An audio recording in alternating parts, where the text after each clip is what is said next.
ത്തിലേക്ക് നമുക്ക് കടന്നു പോകാം. പഞ്ചാബിൽ നിന്നും പാകിസ്ഥാൻ ബോർഡറിൽ നിന്നും എല്ലാവർക്കും സ്നേഹവന്ദനം. സ്ഥിരമായി ഞാൻ ദൈവവചനം ചേരി പ്രദേശങ്ങളിൽ പഠിപ്പിച്ചുകൊണ്ടിരിക്കുന്ന സമയത്ത് പരിശുദ്ധാത്മാവ് എല്ലാ ദിവസവും പല പുസ്തകങ്ങളിൽ നിന്നും പഠിപ്പിക്കുന്നുണ്ട്. അങ്ങനെ പഠിപ്പിച്ചുകൊണ്ടിരുന്ന സമയത്ത് കർത്താവിൻ്റെ ഹൃദയത്തെ പ്രകാശിപ്പിച്ച വേദവാക്യമാണ് യെശയ്യാവിൻ്റെ പുസ്തകം 7-ാം അധ്യായം. അത് ഞാൻ ഇന്നലെ രാത്രി വരെ പഠിപ്പിച്ചുകൊണ്ടിരുന്നപ്പോൾ പരിശുദ്ധാത്മാവ് ഇടപെട്ടു. അതിൻ്റെ 7-ാം അധ്യായത്തിലേക്ക് നാം കടന്നു പോകുമ്പോൾ ഉസ്സിയാവിൻ്റെ മകനായ യോഥാമിൻ്റെ മകനായി യഹൂദ രാജാവായ ആഹാസിൻ്റെ കാലത്ത് ആരാമ്യ രാജാവായ റെസിനും റെമല്യാവിൻ്റെ മകനായി ഇസ്രായേൽ രാജാവായ പേക്കഹും യെരുശലേമിൻ്റെ നേരെ യുദ്ധം ചെയ്യുവാൻ പുറപ്പെട്ടു വന്നു. നമുക്കിവിടെ കാണുവാൻ സാധിക്കുന്നു, ഒരു ഭയം അല്ലെങ്കിൽ യുദ്ധത്തിനായി മറ്റൊരു വ്യക്തി നമുക്കെതിരായി യുദ്ധം ചെയ്യാൻ പുറപ്പെട്ടു വരിക എന്ന് പറയുമ്പോൾ ഭയപ്പെടുത്തുന്ന ഒരവസ്ഥ. ഞങ്ങൾ പ്രത്യേകിച്ച് പാകിസ്ഥാൻ്റെ ബോർഡർ ആയതുകൊണ്ട് നമുക്കറിയാം, ഇവിടെ വളരെയധികം യുദ്ധഭീതിയുള്ള അല്ലെങ്കിൽ വളരെയധികം തീവ്രവാദികളുള്ള വളരെയധികം പ്രതികൂലമുള്ളൊരു സാഹചര്യമാണ്. എല്ലാവരും സ്വന്തം ആയുധങ്ങളുമായി തോക്കുകളും അല്ലെങ്കിൽ വാളുകളുമായി നടക്കുന്ന അനേകരെ നമുക്കിവിടെ കാണാൻ സാധിക്കും. അങ്ങനെ ഇരിക്കുന്ന ജനം നമ്മുടെ നേരെ യുദ്ധം ചെയ്യാൻ പുറപ്പെട്ടു വരുന്നു എന്ന് പറയുന്നത് അത് നമുക്ക് അതിനെ എന്താ പറയുക, അത് വളരെ ഭയാനകമായൊരു കാര്യമാണ്. എന്നാൽ നമുക്കിവിടെ കാണാൻ സാധിക്കുന്നു, അതിനെ പിടിപ്പാൻ അവർക്ക് കഴിഞ്ഞില്ല. നമുക്ക് ആഹാസിനെ കുറിച്ച് അറിയാം. ആഹാസിനെ കുറിച്ച് വരുമ്പോൾ 6-ാം അധ്യായത്തിൽ നമുക്ക് കാണാൻ സാധിക്കുന്നു ഊസിയ രാജാവിനെ കുറിച്ച്. അവൻ്റെ മരണസമയത്ത് യെശയ്യാ പ്രവാചകനുണ്ടായിരുന്ന ആ വ്യക്തമായ ദർശനവും ദൈവം സർവശക്തനായ ദൈവം സിംഹാസനത്തിലിരിക്കുന്ന ദൈവിക ദർശനം കണ്ടപ്പോൾ അവനിലുള്ള കുറവുകൾ അല്ലെങ്കിൽ ഞാൻ അശുദ്ധമായ ആ വായുള്ള മനുഷ്യനെന്ന് അവന് തന്നെ പറയുവാൻ തക്കവണ്ണം ഇടയായി തീർന്നു. അതുപോലെ നമുക്ക് കാണാൻ സാധിക്കുന്നു, സാറാഫ് വന്ന് ആ തീക്കനൽ അവൻ്റെ വായിൽ തൊടുവാൻ തക്കവണ്ണം, അവൻ്റെ നാവിനെ തൊടുവാൻ തക്കവണ്ണം, ശുദ്ധനായി തീരുവാൻ തക്കവണ്ണം ഇടയായി തീർന്നു. ഞാൻ ആരെ അയക്കേണ്ടു, എനിക്ക് വേണ്ടി പോകുമെന്നുള്ള ദൈവശബ്ദമെല്ലാം 6-ാം അധ്യായത്തിൽ നമുക്ക് കാണാൻ സാധിക്കുന്നു. എന്നാൽ 7-ാം അധ്യായത്തിൽ ദൈവം അയക്കുകയാണ് യെശയ്യാ പ്രവാചകനെ തൻ്റെ മകനുമായി ആഹാസിൻ്റെ അടുക്കിലേക്ക്, യഹൂദയിലെ രാജാവായ ആഹാസിൻ്റെ അടുക്കിലേക്ക് അയക്കുന്നു. നമുക്കറിയാം, ഇതൊരു ശേഷിപ്പാണ്. അല്പമായ ജനം, വിടുവിക്കപ്പെട്ട ജനം അവൻ്റെ അടുക്കിലേക്ക് അയക്കുകയാണ്. എന്തുകൊണ്ടാണ് അവൻ പേടിച്ചിരിക്കുന്നത്? കാരണം ഇസ്രായേൽ രാജാവും ആരാമ്യ രാജാവ്, നമ്മൾ ഉൽപ്പത്തി പുസ്തകം 10-ാം അധ്യായത്തിൻ്റെ 22-23 വാക്യങ്ങൾ നമുക്ക് കാണാൻ സാധിക്കുന്നത്, ആരാം രാജാവ് എന്ന് പറയുന്നത് നോഹയുടെ മകനായ ഷേം ഉണ്ട്. ഷേമിൻ്റെ തലമുറയായി തലമുറയിൽ വരുന്ന അവരുടെ മക്കളാണ്, ഷേമിൻ്റെ മക്കളാണ് ആരാം എന്ന് പറയുന്നത്. പക്ഷേ ഇവിടെ അവർ എന്താ പറയുക, യഹൂദയ്ക്ക് എതിരായി യുദ്ധം ചെയ്യാൻ പുറപ്പെട്ടു. അതിനെ പിടിപ്പാൻ അവർക്ക് കഴിഞ്ഞില്ല. ആരാം എഫ്രായിമിനോട് യോജിച്ചിരിക്കുന്നു. എഫ്രായിം എന്ന് പറയുമ്പോൾ നമുക്കറിയാം ഇസ്രായേലിനോട് യോജിച്ചിരിക്കുന്നുവെന്ന് ദാവീദ് ഹൃദയത്തിന് അറിവ് കിട്ടി. അവൻ്റെ ഹൃദയവും അവൻ്റെ ജനത്തിൻ്റെ ഹൃദയവും കാട്ടിലെ വൃക്ഷങ്ങൾ കാറ്റുകൊണ്ട് ഉലയുന്നതുപോലെ ഉലഞ്ഞുപോയി. പല പ്രതികൂല സാഹചര്യങ്ങൾ വരുമ്പോൾ ഈ ഭാഗങ്ങൾ ഞാൻ വായിച്ചപ്പോൾ നമുക്കിവിടെ കാണുവാൻ സാധിക്കുന്നു, ആഹാസിൻ്റെ അല്ലെങ്കിൽ യഹൂദ രാജാവിൻ്റെയും അതുപോലെ യഹൂദരുടെയും ഹൃദയം എഫ്രായിം ആരാമുമായി യോജിച്ചിരിക്കുന്നുവെന്ന് കേട്ടപ്പോൾ, അല്ലെങ്കിൽ അവർ ഇവർക്കെതിരായി യഹൂദയ്ക്കെതിരായി യുദ്ധത്തിനായി പുറപ്പെടുന്നു, അവർ യോജിച്ചിരിക്കുന്ന അറിവ് കിട്ടിയപ്പോൾ, അറിവ് മാത്രമേ ഉള്ളൂ, അറിവ് കിട്ടിയപ്പോൾ യഹൂദ രാജാവായ ആഹാസിൻ്റെയും അതുപോലെ ആ ജനത്തിൻ്റെയും ഹൃദയത്തിൻ്റെ അവസ്ഥയാണ്. ആ ഹൃദയത്തിൻ്റെ അവസ്ഥ എന്തായിരുന്നു? ഹൃദയം കാട്ടിലെ വൃക്ഷങ്ങൾ കാറ്റുകൊണ്ട് ഉലയുന്നതുപോലെ ഉലഞ്ഞുപോയി. നമുക്ക് കാണാൻ സാധിക്കുന്നു, എത്ര വലിയൊരു ജസ്റ്റ് അവരെ യോജിച്ചെന്നറിഞ്ഞപ്പോൾ തന്നെ, അല്ലെങ്കിൽ എഫ്രായിമും ഇസ്രായേലും അതുപോലെ ആരാമും ഒന്നിച്ചു. ആ ഒന്നിക്കുന്നത് എന്തിനെന്ന് യഹൂദയ്ക്ക് അറിയാം. അവർക്കെതിരായി തിരിയുവാനാണ് ഒന്നിച്ചിരിക്കുന്നത്. അത് കേട്ടപ്പോൾ അവരുടെ ഹൃദയം കാറ്റുകൊണ്ട് എന്താ പറയുക, വൃക്ഷങ്ങൾ ഉലയുന്നത് പോലെ ഉലഞ്ഞു. അപ്പോൾ യഹോവ നമുക്ക് കാണുവാൻ സാധിക്കുന്നു, 6-ാം അധ്യായത്തിൽ യെശയ്യാവിനോട് ദൈവം ചോദിക്കുന്നൊരു കാര്യം, ഞാൻ ആരെ അയക്കേണ്ടു, എനിക്ക് വേണ്ടി പോകും. ഇവിടെ നമുക്ക് കാണാൻ സാധിക്കുന്നു 6-ാം അധ്യായത്തിൽ തൻ്റെ അധരങ്ങൾ അല്ലെങ്കിൽ തൻ്റെ അതരങ്ങൾ അശുദ്ധമായ അതരമുള്ളൊരു മനുഷ്യനാണ്, അശുദ്ധമുള്ള അധരങ്ങളുള്ള മനുഷ്യരുടെ ഇടയിൽ ഞാൻ പാർക്കുന്നുവല്ലോ. ഞാൻ സർവശക്തനായ ദൈവത്തെ എൻ്റെ കണ്ണുകൊണ്ട് അല്ലെങ്കിൽ ആ ദർശനത്തിൽ അവൻ കാണുവാൻ ഇടയെത്തുന്ന കാര്യം അവൻ പറഞ്ഞപ്പോൾ തീക്കനൽ കൊണ്ട് അവൻ്റെ അധരത്തെ തൊട്ട് അവൻ്റെ അധരത്തെ ശുദ്ധീകരിച്ച് ഞാൻ ആരെ അയക്കേണ്ടത് എന്ന് പറഞ്ഞപ്പോൾ യെശയ്യാ പറയുകയാണ്, ഞാൻ പോകാം. ഇവിടെ ദൈവം യെശയ്യാവിനോട് അരുളി ചെയ്തത്, നീയും നിൻ്റെ മകൻ ശെയാർ യാശുബും അലക്കുകാരൻ്റെ വയലിലെ പെരിവഴിക്കൽ മേലെ കുളത്തിൻ്റെ നീർപ്പാതയുടെ അറ്റത്ത് ആഹാസിനെ എതിരേൽപ്പാൻ ചെന്ന് അവനോട് പറയേണ്ടുന്നത്. നമുക്ക് കാണുവാൻ സാധിക്കുന്നു, ദൈവം വഴി തന്നെ പറഞ്ഞു കൊടുക്കുകയാണ് യെശയ്യാവിന് തൻ്റെ മകനുമായി കടന്നു പോകുവാൻ ഏതു വഴിയിലൂടെ പോകണമെന്ന്. കാരണം ഒരു യുദ്ധത്തിൻ്റെ സമയമാണ്, എതിരാളികൾ വരുവാൻ സാധ്യതയുണ്ട്. അതുകൊണ്ട് ദൈവം യെശയ്യാവിനോട് തൻ്റെ മകനുമായി അയക്കുകയാണ്. ആ മകൻ്റെ പേരിൻ്റെ അർത്ഥം തന്നെ നമുക്കറിയാം, ശെയാർ യാശുബ് എന്നുള്ള അർത്ഥത്തിൻ്റെ അർത്ഥം നമുക്കറിയാൻ സാധിക്കുന്നു, ആ റെമനൻ്റ് അല്ലെങ്കിൽ ശേഷിപ്പിൻ്റെ ഒരു മടങ്ങി വരവിനെയാണ് ഈ പ്രൊഫറ്റിക്കൽ അല്ലെങ്കിൽ ഈ പ്രവചനകരമായിട്ടിരിക്കുന്ന ഈ പേരുകൊണ്ട് അർത്ഥമാക്കുന്നത്. അവനെയും കൂട്ടി അലക്കുകാരൻ്റെ വയലിലെ പെരിവഴിക്കൽ നമുക്ക് കാണാൻ സാധിക്കുന്നു. അലക്കുകാരൻ്റെ ആ വയലിലെ പെരിവഴി എന്ന് പറയുന്നത് മേലെ കുളത്തിൻ്റെ നീർപ്പാതയുടെ അറ്റത്താണ്. അവിടെ നമുക്ക് കാണാൻ സാധിക്കുന്ന ആ വഴിക്ക് പോവുകയാണെങ്കിൽ അവിടെയെല്ലാം ഉണക്കാനിട്ടിരിക്കുന്ന അലക്കുകാരനിട്ടിരിക്കുന്ന തുണികളായിരിക്കും. ആ വഴിയിലൂടെ പോയി ആഹാസിനെ, യഹൂദ രാജാവായിരിക്കുന്ന ആഹാസിനെ എതിരേൽപ്പാൻ ചെന്ന് അവനോട് പറയേണ്ടുന്നത്.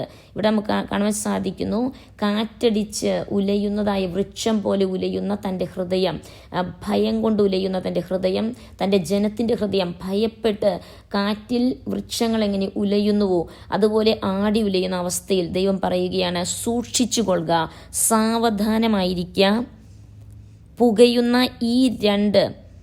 ആ രണ്ട് രാജാക്കന്മാർ, തങ്ങൾക്കെതിരായി വന്ന ഇസ്രായേൽ രാജാവായ എഫ്രൈമിലെ രാജാവും അതുപോലെ നമുക്ക് കാണുവാൻ സാധിക്കുന്നു ആ രാജാവും അതുപോലെ ആരാമിൻ്റെ രാജാവിനെ കുറിച്ച് ദൈവം പറയുന്നു, ഈ രണ്ട് മുറിക്കൊള്ളി നിമിത്തം ആരാമിൻ്റെയും റെസിൻ്റെയും റെമല്യാവിൻ്റെയും മകൻ്റെയും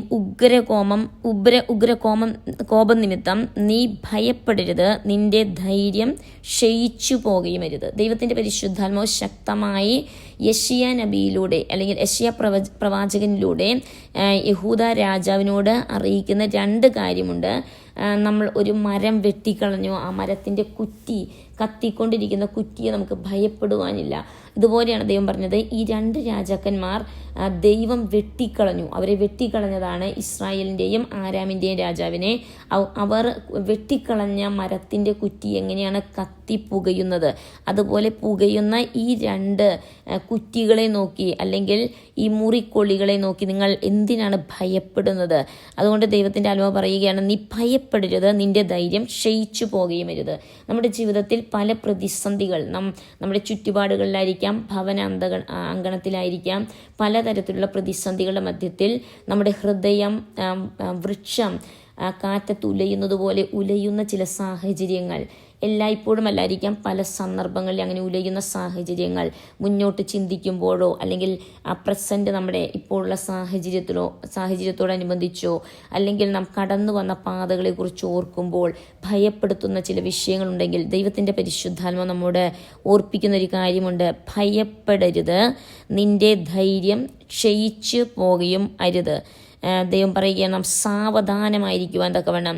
അതുപോലെ ദൈവം പറയുകയാണ് സൂക്ഷിച്ചു കൊള്ളുക, സാവധാനമായിരിക്കുക. നമ്മുടെ ജീവിതത്തിൽ ഒരു യുദ്ധത്തിന് നാം ഒരുങ്ങുമ്പോൾ നാം എല്ലാം ദൈവത്തിൻ്റെ പരിശുദ്ധാത്മാവ് നമ്മെക്കുറിച്ച് ആഗ്രഹിക്കുന്നത് ഈ അന്ത്യകാലത്ത് ഒരു യുദ്ധത്തിന് വേണ്ടി നാം ഒരുക്കപ്പെടുവാൻ. ഏത് യുദ്ധമാണ്? നമുക്കെതിരായി നിൽക്കുന്ന സാത്താനി സൈന്യത്തിന് എതിരായിട്ടുള്ളൊരു യുദ്ധമാണ് ദൈവം നമുക്ക് വേണ്ടി നൽകിയിരിക്കുന്നത്. ഞാൻ ഈ ചേരി പ്രദേശങ്ങളിൽ ഞങ്ങൾ കുടുംബമായി വർക്ക് ചെയ്യുമ്പോൾ വളരെയധികം പേർ മദ്യപാനത്തിനും മയക്കുമരുന്നിനും അടിമപ്പെട്ട് അവർ എങ്ങനെയാണ് അവർ ഈ മദ്യപാനവും മയക്കുമരുന്നും വിട്ടതെന്ന് പറഞ്ഞിട്ടുണ്ടെങ്കിൽ, ഈ കഴിഞ്ഞ ദിവസവും വളരെ മദ്യപാനിയായിരുന്ന അനേക വർഷങ്ങൾ പ്രായം ചെന്നു, അനേക വർഷമായി മദ്യപാനിയുമായി കഴിഞ്ഞ 4-5 വർഷമായി ആ ചേരികളിൽ ഞങ്ങൾ പ്രവർത്തിക്കുന്നുണ്ട്. പക്ഷേ അദ്ദേഹം അങ്ങനെ നമ്മുടെ സഭയിൽ കടന്നു വരികയോ അങ്ങനെ പ്രത്യേകിച്ച് ഒരു കൂട്ടായ്മ ചെയ്യുന്നൊരു വ്യക്തിയല്ല. എന്നാൽ ഒരു മുഴുരാത്രി പ്രാർത്ഥനയുടെ സമയത്ത്, മുഴുരാത്രി പ്രാർത്ഥന ഞങ്ങൾ പ്രാർത്ഥിച്ചുകൊണ്ടിരുന്നു, കുടുംബമായി ഞങ്ങൾ പ്രാർത്ഥിച്ചുകൊണ്ടിരിക്കുന്ന സമയത്ത്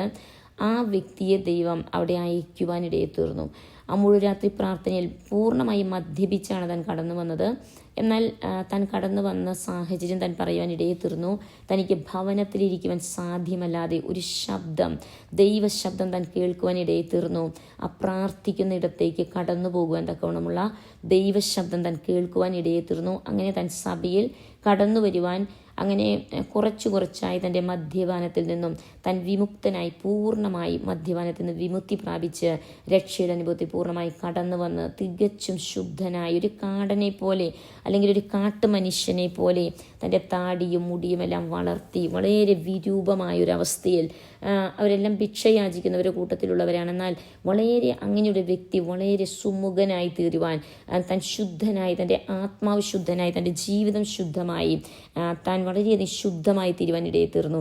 കാരണം താൻ ഭയപ്പെട്ട ഒരു കാര്യം, തനിക്കൊരിക്കലും ദൈവ സാന്നിധ്യത്തിൽ വരുവാൻ സാധ്യമല്ല, അല്ലെങ്കിൽ തനിക്കൊരിക്കലും ഈ മദ്യപാനത്തിൽ നിന്നും വിടുതൽ പ്രാപിപ്പാൻ സാധ്യമല്ല, തൻ്റെ കുലദൈവങ്ങളെ വിട്ടുകളയുവാൻ സാധ്യമല്ല. എന്നാൽ ദൈവമാണ് ആ വ്യക്തിയുടെ ഹൃദയത്തിൽ താൻ ഇരിക്കുന്ന സമയത്ത്, പ്രാർത്ഥന നടന്നുകൊണ്ടിരിക്കുന്ന സമയത്ത് ദൈവത്തിൻ്റെ പരിശുദ്ധാത്മാവിൻ്റെ ശബ്ദം, ദൈവശബ്ദം താൻ വ്യക്തതയോടെ കേട്ട് ദൈവം താൻ പറഞ്ഞ എന്നെ എങ്ങനെ ആരാ കൊണ്ടുവന്നെന്ന് തന്നെ ആരോ വലിച്ചു കൊണ്ടുവരുന്നത് പോലെ തന്നെ അവിടേക്ക് കൊണ്ടുവരുവാൻ ഇടയെത്തിരുന്നു. അത് തൻ്റെ ജീവിതത്തിൻ്റെ ഒരു വിടുതലിൻ്റെ തുടക്കമായിരുന്നു. ഒരു വലിയ മദ്യപാനത്തിൻ്റെ അവസ്ഥയിൽ നിന്നും, വലിയതായ തൻ്റെ ഉഴന്നു നടക്കുന്ന അവസ്ഥയിൽ നിന്നും ദൈവം തന്നെ വിടുവിക്കുവാൻ ആ കുടുംബമായി അവർ സേവിച്ചു വന്ന കുലദൈവങ്ങളെ വിട്ടുകളഞ്ഞുകൊണ്ട് സത്യദൈവത്തിലേക്ക്, സത്യമാർഗത്തിലേക്ക് കുടുംബമായി അവർ 7 പേര്, ആ കുടുംബത്തിലുള്ള 7 പേർ പൂർണ്ണതയോടെ കർത്താവിലേക്ക് കടന്നു വരേണ്ടിയിരിക്കുന്നു. അങ്ങനെ അനേക കുടുംബങ്ങൾ കർത്താവിനെ രുചിച്ചറിയുവാൻ തക്കവണ്ണം. കാരണം നാം പ്രാർത്ഥിക്കുന്നത് നാം വിശ്വാസത്തോടെയാണ്. എബ്രായ ലേഖനം 11:6 പറയുന്നു, നാം വിശ്വാസം ദൈവത്തെ പ്രസാദിപ്പിക്കുന്നത്, വിശ്വാസത്താലാണ് ദൈവത്തെ പ്രസാദിപ്പിക്കേണ്ടുന്നത്. നാം ദൈവത്തിൻ്റെ അടുക്കിലേക്ക് വിശ്വാസം കൂടാതെ ദൈവത്തെ പ്രസാദിപ്പിക്കുവാൻ സാധ്യമല്ലെന്ന് അതിൻ്റെ 11:6 വാക്യത്തിൽ നമുക്ക് കാണാൻ സാധിക്കും. അങ്ങനെയെങ്കിൽ നമ്മുടെ വിശ്വാസമുണ്ടെങ്കിൽ നാം ഭയപ്പെടുവാൻ, അധൈര്യപ്പെടുവാൻ ഇടയെത്തിരിക്കുകയില്ല. നമ്മുടെ പ്രതിസന്ധികളെ കണ്ട് നാം ഭയപ്പെടുകയില്ല. വിശ്വാസം എന്ന് പറയുന്നത് സംഭവിക്കുക തന്നെ ചെയ്യും. നാം ആടി ഉലയുന്ന ഒരു വൃക്ഷം, കാറ്റിൽ ആടി ഉലയുന്ന അവസ്ഥയാണ് അവിശ്വാസം എന്ന് പറയുന്നത്, അല്ലെങ്കിൽ അധൈര്യം എന്ന് പറയുന്നത്. അങ്ങനെയെങ്കിൽ ദൈവം നമ്മെക്കുറിച്ച് ആഗ്രഹിക്കുന്നത് ഏതു പ്രതിസന്ധിയിലും ഉറച്ചു നിൽക്കുവാൻ, സിയോൻ പർവ്വതം കുലുങ്ങാതിരിക്കുന്ന അവസ്ഥ പോലെ നമ്മുടെ ജീവിതം, നമ്മുടെ ഹൃദയം ഉലഞ്ഞു പോകാതിരിക്കുവാൻ, നമുക്കെതിരായി യുദ്ധം വരുമ്പോൾ നാം ഭയപ്പെടാതിരിക്കുവാൻ തക്കവണ്ണം, നമ്മുടെ ധൈര്യം ക്ഷയിച്ചു പോകാതിരിക്കുവാൻ തക്കവണ്ണം ദൈവം നമ്മെക്കുറിച്ച് ആഗ്രഹിക്കുന്നു. കാരണം യഹൂദ രാജാവ് ഭയപ്പെട്ടപ്പോൾ, ആ ശേഷിപ്പാണ് ദൈവം കൊടുത്ത ശേഷിപ്പാണ് യഹൂദ ജനം, അതുപോലെ യഹൂദ രാജാവായ ആഹാസും ആ ജനവും. പക്ഷേ അവരുടെ ഹൃദയം ക്ഷീണിക്കുവാൻ തക്കവണ്ണം, ധൈര്യം ക്ഷയിച്ചു പോകാനിടയെ തീർന്നപ്പോൾ ദൈവം യെശയ്യാ പ്രവാചകനെ 6-ാം അധ്യായത്തിൽ ദൈവത്തിൻ്റെ ആത്മാവ് അവൻ്റെ അധരത്തെ തൊട്ടു. പരിശുദ്ധാത്മാവ് നമുക്ക് കാണാൻ സാധിക്കുന്നു. സ്വർഗീയ ദൂതൻ സാറാഫ് വന്ന് ആ കനലുകൊണ്ട് അവൻ്റെ അധരം തൊടുവാൻ, അവനെ ശുദ്ധീകരിക്കുവാൻ തക്കവണ്ണം ഇടയെത്തുന്ന ശുദ്ധീകരണം നടന്നപ്പോൾ യെശയ്യാവിനെ ദൈവം അയക്കുകയാണ്. തൻ്റെ പുത്രനുമായി ദൈവം അയക്കുന്നു. അയച്ച് ദൈവം ധൈര്യം പകർന്നു കൊടുക്കുകയാണ്. ഇവിടെ നമുക്ക് കാണാൻ സാധിക്കുന്നു, നാം യഹൂദയുടെ നേരെ ചെന്നു അതിനെ വിഷമിപ്പിച്ചു, മതിൽ ഇടിച്ച് കടന്നു, താബേലിൻ്റെ മകനെ അവിടെ രാജാവായി വാഴിക്കണം എന്നു പറഞ്ഞു. ആരാമും എഫ്രായും നമുക്കിവിടെ കാണാൻ സാധിക്കുന്നു. റെമല്യാവിൻ്റെ മകനും നിന്റെ നേരെ ദുരാലോചന ചെയ്യുക കൊണ്ട്. നമുക്കിവിടെ കാണാൻ സാധിക്കുന്നു, ഈവൻ ഒരു വ്യക്തി നമുക്കെതിരായി ദുരാലോചന ചെയ്യുന്നത് പോലും വ്യക്തതയോടെ അഗ്നിമയമായ കണ്ണുകൾ, ആ ചെവികൾ കേൾക്കുന്നു. അതുകൊണ്ട് ദൈവം യെശയ്യാ പ്രവാചകനിലൂടെ ഇവിടെ നമുക്ക് കാണുവാൻ സാധിക്കുന്നു, ഈ ആഹാസിനോട് ചെന്ന് പറയുന്ന ആലോചനയാണ്, നിനക്ക് നേരെ ദുരാലോചന ചെയ്തുകൊണ്ട് യഹോവയായ കർത്താവ് ഇപ്രകാരം അരുളി ചെയ്യുന്നു, അത് നടക്കുകയില്ല, സാധിക്കുകയുമില്ല. നമുക്കെതിരായി വരുന്ന ദുരാലോചന പോലും നമുക്ക് കാണുവാൻ സാധിക്കുന്നു. അതുപോലും ദൈവം ദൂരത്തു നിന്നറിയുന്നു, ദൈവം അറിഞ്ഞിരിക്കുന്നു പിശാചിൻ്റെ പദ്ധതികൾ. പിശാച് ചിലരെ മാധ്യമമാക്കി ഉപയോഗിച്ച് പിശാച് നടത്തുന്ന പദ്ധതികൾ ദൈവം അറിയുന്നു. ദൈവം പറയുന്നു അത് നടക്കുകയില്ല, സാധിക്കുകയില്ല. നമുക്ക് ധൈര്യപ്പെടുവാൻ, ദൈവജനത്തിന്, ദൈവഭക്തിയോടെ ജീവിക്കുന്ന ജനത്തിന് ധൈര്യപ്പെടുവാൻ വളരെയധികം കാര്യമുണ്ട്. കാരണം പിശാചിൻ്റെ ദുരാലോചന അതിന് നാം അറിയുന്നതിന് മുമ്പ്, അല്ലെങ്കിൽ നമ്മുടെ മുമ്പിൽ ആ ദുരാലോചനയുമായി പിശാച് അല്ലെങ്കിൽ അവൻ്റെ സേവകർ അല്ലെങ്കിൽ ആ ജനം, മാധ്യമമായി പിശാചിനാൽ ഉപയോഗപ്പെടുന്ന ജനം വരുന്നതിന് മുമ്പ് ദൈവം നമ്മെ അറിയിക്കുന്നൊരു കാര്യമുണ്ട്. പിശാച് ഒരുക്കുന്ന ദുരാലോചനയുണ്ട്, അല്ലെങ്കിൽ അവനുമായി ആ ഫെലോഷിപ്പുള്ള ആ ജനം, ആ സംഗതിയുള്ള കൂട്ടായ്മയുള്ള ജനം ഒരുക്കുന്നതായ പദ്ധതികളുണ്ട്. അത് നടക്കുകയില്ല, സാധിക്കുകയുമില്ല എന്ന് ദൈവത്തിൻ്റെ പരിശുദ്ധാത്മ പറയുന്നു. നമുക്കിവിടെ കാണുവാൻ സാധിക്കും, നമ്മുടെ ജീവിതത്തിൽ ഇവിടെ കാണുവാൻ സാധിക്കുന്നു ആ ജനം വിരോധമായി എഴുന്നേൽക്കുന്നത് കൊണ്ട് ദൈവം ഇവിടെ പറയുകയാണ്. ഇതിൻ്റെ അവസാന ഭാഗത്തിലേക്ക് 9 ദൈവം പറയുന്നു, എഫ്രായിം ജനമായിരിക്കാതെ വണ്ണം തകർന്നു പോകും. നമുക്ക് കാണുവാൻ സാധിക്കുന്നു അതിൻ്റെ 8 2 ഭാഗത്തിൽ പറയുന്നു, അത് തകർന്നു പോകുവാൻ, ദുരാലോചന ഉണ്ടാക്കുന്ന ജനം തകർന്നു പോകുവാൻ തക്കവണ്ണം ഇടയിൽ തരും. അങ്ങനെയെങ്കിൽ ദൈവജനത്തിന് ഭയപ്പെടുവാനില്ല. നാം ഏത് അവസ്ഥയിലും, ഞങ്ങളിവിടെ വർക്ക് ചെയ്യുന്നത് തീവ്രവാദികളുടെ ഇടയിലാണ്. അനേകം തീവ്രവാദികളുള്ള ഗ്രാമങ്ങൾ ഇവിടെയുണ്ട്. അതുപോലെ ദൈവജനത്തിനെതിരായി നിൽക്കുന്ന ഒരു വലിയ കൂട്ടം ഇവിടെയുണ്ട്.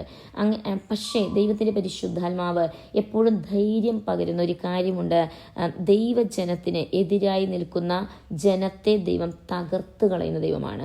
ദൈവജനത്തിനെതിരായി ദൈവജനം തകർന്നു പോകുവാൻ ദൈവം ഒരിക്കലും അനുവദിക്കുകയില്ല. നമ്മുടെ ജീവിതത്തിൽ നാം ക്ഷയിച്ചു പോകുവാൻ, ക്ഷീണിച്ചു പോകുവാൻ ഒരിക്കലും ദൈവം നമ്മെ അനുവദിക്കാത്ത ദൈവമാണ്. പക്ഷേ ദൈവത്തിൻ്റെ പരിശുദ്ധാത്മാവിൻ്റെ 10 വാക്യത്തിൻ്റെ 2 ഭാഗത്തിൽ പറയുന്നു, നിങ്ങൾക്ക് വിശ്വാസം ഇല്ലെങ്കിൽ സ്ഥിരവാസവുമില്ല. നമ്മുടെ ജീവിതത്തിൽ വിശ്വാസം കൊണ്ടാണ് നാം എസ്റ്റാബ്ലിഷ് ചെയ്യപ്പെടുന്നത്. നമ്മുടെ വിശ്വാസം കൊണ്ടാണ് ഏത് വിഷയത്തിലും, നമ്മുടെ ദൗത്യത്തിലാണെങ്കിലും, ദൈവം ഏൽപ്പിച്ചിരിക്കുന്ന ആ മിഷൻ, ആ ദൗത്യ നിർവഹണത്തിലാണെങ്കിലും വിശ്വാസം ഇല്ലെങ്കിൽ നാം സ്ഥിരത ഇല്ലാത്തവരായി തീരുവാനിടയിൽ തീരും. ആഹാസ് രാജാവിൻ്റെ ജീവിതത്തിൽ അവൻ്റെ വിശ്വാസം ഇല്ലാതിരുന്ന അവസ്ഥയിലാണ് കാട്ടിലെ വൃക്ഷങ്ങൾ കാറ്റുകൊണ്ട് ഉലയുന്നത് പോലെ ആ ഹൃദയവും അവൻ്റെ ജനത്തിൻ്റെ ഹൃദയവും ഭയം കൊണ്ട് ഉലയുവാനിടയെ തീർന്നു. പക്ഷേ ദൈവത്തിൻ്റെ പരിശുദ്ധാത്മാവ് പറയുകയാണ്, നിങ്ങൾക്ക് വിശ്വാസമില്ലെങ്കിൽ സ്ഥിരവാസവുമില്ല. വിശ്വാസമില്ലെങ്കിൽ നാം ഒരിക്കലും വളർച്ച പ്രാപിക്കുവാൻ, അല്ലെങ്കിൽ നാം ഒരിക്കലും മുന്നോട്ട് പോകുവാൻ ഇടയെ തീരുകയില്ല. നാം ഭയപ്പെട്ട് എവിടെയോ ഒളിത്താവളങ്ങളിൽ ഒളിക്കുന്നത് പോലെ ഒളിച്ചിരിക്കുവാനല്ല ദൈവം നമ്മെക്കുറിച്ച് ആഗ്രഹിക്കുന്നു. മറിച്ച് നാം പുറത്തിറങ്ങുവാൻ വിശ്വാസത്തോടെ നാം കാൽച്ചൂടുകൾ വയ്ക്കുവാൻ തക്കവണ്ണം ദൈവം നമ്മെക്കുറിച്ച് ആഗ്രഹിക്കുന്നു. യഹോവ പിന്നെയും ആഹാസിനോട് പറഞ്ഞത്, നിന്റെ ദൈവമായ യഹോവ താഴെ പാതാളത്തിലോ മീതെ ഉയരത്തിലോ ഒരു അടയാളം ചോദിച്ചു കൊള്ളുക എന്ന് കൽപ്പിച്ചതിന് ആഹാസ്, ഞാൻ ചോദിക്കുകയില്ല, യഹോവയെ പരീക്ഷിക്കുകയുമില്ല എന്ന് പറഞ്ഞു. നമുക്കിവിടെ കാണാൻ സാധിക്കുന്നു യേശു ക്രിസ്തുവിൻ്റെ ജനനത്തോടനുബന്ധിച്ചുള്ള വളരെ മനോഹരമായ ഒരു ഭാഗമാണ്. അവൻ അടയാളം ചോദിക്കാതിരുന്നപ്പോൾ കന്യക ഗർഭം ധരിച്ച് ഒരു മകനെ പ്രസവിക്കുമെന്നുള്ള അടയാളം, യേശു ക്രിസ്തുവിൻ്റെ ജനനവുമായിട്ടുള്ള ഒരടയാളമാണ് നമുക്കിവിടെ കാണുവാൻ സാധിക്കുന്നത്. നമുക്കിവിടെ കാണാൻ സാധിക്കുന്നു നമ്മുടെ ജീവിതത്തിൽ നാം അടയാളം ചോദിക്കുവാൻ വിളിക്കപ്പെട്ടവരല്ല, മറിച്ച് വിശ്വസിക്കുവാൻ തക്കവണ്ണം നാം ഉറപ്പും ധൈര്യത്തോടും കൂടെ ദൈവസന്നിധിയിൽ വിശ്വസിക്കുന്നുവെങ്കിൽ ദൈവത്തിൻ്റെ അത്ഭുതകരം ചലിക്കുന്നത്, പല വിഷയങ്ങളിലും നാം അത്ഭുതകരം ചലിക്കുന്നത് കാണുവാൻ ഇടയെ തീരും. കാരണം ഒരു ചെറിയ തുടക്കം, ഒരു ഗ്രാസ് റൂട്ട് ലെവൽ എന്ന് പറയുന്നത് പോലെ ഒരു കൊച്ചു തുടക്കമാണ് മയക്കുമരുന്നിനും മദ്യപാനങ്ങളിലും ആയി ഉലഞ്ഞു നടക്കുന്ന ജനത്തിൻ്റെ മധ്യത്തിൽ നാം തുടങ്ങിയത്. എന്നാൽ ഓരോരുത്തരായി ഇന്ന് ഞങ്ങളുടെ ആദ്യത്തെ ചേരി പ്രദേശം എന്ന് പറയുന്നത് മയക്കുമരുന്നിന് നിറഞ്ഞിരുന്ന ചേരി പ്രദേശം, ഒരു വ്യക്തി പോലും കർത്താവിനെ അറിയാതിരുന്ന ഒരു ചേരി പ്രദേശം. എന്നാൽ ആദ്യ ഫലമായി ദൈവം ഒരു സഹോദരിയെ, ഒരു കുഞ്ഞിനെ തരുവാനിടയെ തീർന്നു. എന്നാൽ ആ സഹോദരിയും ആ കുഞ്ഞും മുഖാന്തരം അവിടെ കടന്നു പോകുവാൻ, മയക്കുമരുന്നിന് അടിമപ്പെട്ട് അതുപോലെ ശവശരീരങ്ങൾ പോലെ ചിതറിക്കിടന്ന അനേക ജനങ്ങൾ, നൂറുകണക്കിന് ജനങ്ങൾ. എന്നാൽ ഇന്ന് ഞാൻ ഇന്നലെയും അവിടെ ആ ചേരി പ്രദേശത്ത് കടന്നുപോയി ദൈവവചനം പറയുവാനും എന്നാലാകുന്ന സഹായങ്ങൾ അവർക്ക് എത്തിച്ചു കൊടുക്കുവാൻ എന്നൊക്കെ അവിടെ കടന്നുപോയ സമയത്ത് എനിക്ക് കാണുവാൻ ഇടയെത്തുന്ന എത്ര ആനന്ദമാണ്. നിരാശപ്പെട്ട് വാടിക്കരിഞ്ഞ മുഖവുമായിരുന്ന ഒരു സമയം 5 വർഷം മുമ്പ് ആ അവസ്ഥയിലിരുന്ന ജനം, അല്ലെങ്കിൽ മയക്കുമരുന്നിനും മദ്യപാനത്തിനും അടിമപ്പെട്ട് ഏത് സമയവും വഴക്കും, അതുപോലെ ഏത് സമയവും ഒരു യുദ്ധത്തിൻ്റെ അവസ്ഥ പോലെയുള്ള അവസ്ഥയായിരുന്നു അവിടെ ഉണ്ടായിരുന്നത്. എന്നാൽ ആ അവസ്ഥയിൽ നിന്നും ദൈവം അവരെ വിടിവിക്കുവാൻ തക്കവണ്ണം ഇടയെ തീർന്നു. ദൈവത്തിന് സകലതും കഴിയുമെന്നും ദൈവത്തിൻ്റെ ഉദ്ദേശമൊന്നും അസാധ്യമാകയില്ല എന്ന് നമുക്ക് അറിയത്തക്ക രീതിയിൽ ദൈവപ്രവൃത്തി കാണുവാൻ തക്കവണ്ണം ഇടയെ തീർന്നു. ദൈവത്തിന് സകലതും കഴിയും. കാരണം ആ വ്യക്തികൾ കഴുകപ്പെട്ട് വളരെ ശുദ്ധരായി ഒരു കുഞ്ഞാടിനെ പോലെ അവർ പൈശാചികത്തിന് അടിമപ്പെട്ട് പൈശാചിക ബന്ധനത്തിൻ്റെ അടിമപ്പെട്ടവരായിരുന്നു. ഞങ്ങളവിടെ ചെല്ലുമ്പോൾ തന്നെ അവരെ അലറി ഓടുവാൻ തക്കവണ്ണം ഇടയെ തീരും. എന്നാൽ ആ പൈശാചിക ബന്ധനത്തിലുള്ള ജനമെല്ലാം ശുദ്ധരായി തീരുവാൻ ഇടയെ തീർന്നത് നാം ഭയപ്പെടാതെ ഭീതി കൂടാതെ ആ ജനത്തെ അവരെ എതിരി ചെന്ന് അവരിലുള്ള പൈശാചികനെ ശാസിക്കുവാൻ തക്കവണ്ണം, അതുപോലെ ദൈവവചനം അവർക്ക് പറഞ്ഞു കൊടുക്കുവാൻ തക്കവണ്ണം ഇടയെ തീർന്നു. മത്തായി സുവിശേഷം 4, മർക്കോസ് 4, ലൂക്കോസ് 4 അധ്യായത്തിൽ യേശു ക്രിസ്തുവിൻ്റെ ആ 40 ദിവസത്തെ ഉപവാസവും പ്രാർത്ഥനയെക്കുറിച്ച് നമുക്ക് കാണാൻ സാധിക്കുന്നു. 40 ദിവസം ഉപവസിക്കുകയും പ്രാർത്ഥിക്കുകയും ചെയ്ത ശേഷം യേശു ക്രിസ്തുവിനെ വിശന്നു കഴിഞ്ഞപ്പോൾ നമുക്കറിയാൻ സാധിക്കുന്നു, പരീക്ഷകൻ അവൻ്റെ അടുത്തു വന്നു.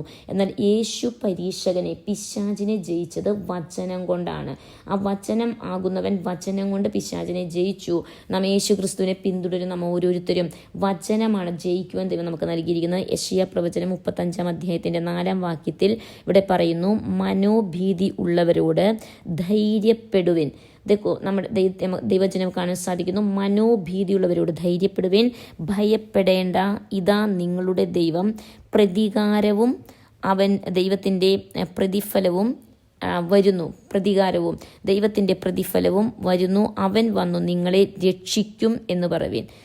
ദൈവത്തിൻ്റെ വചനത്തിൽ കാണാൻ സാധിക്കുന്നു, ദൈവം രക്ഷിക്കും. അതുകൊണ്ട് നമ്മുടെ ജീവിതത്തിൽ ദൈവം പറയുന്നു, മനോഭീതിയും ധൈര്യവും നമ്മുടെ ജീവിതത്തിൽ മനോഭീതിയോടെ ഇരിക്കുവാൻ പാടില്ല.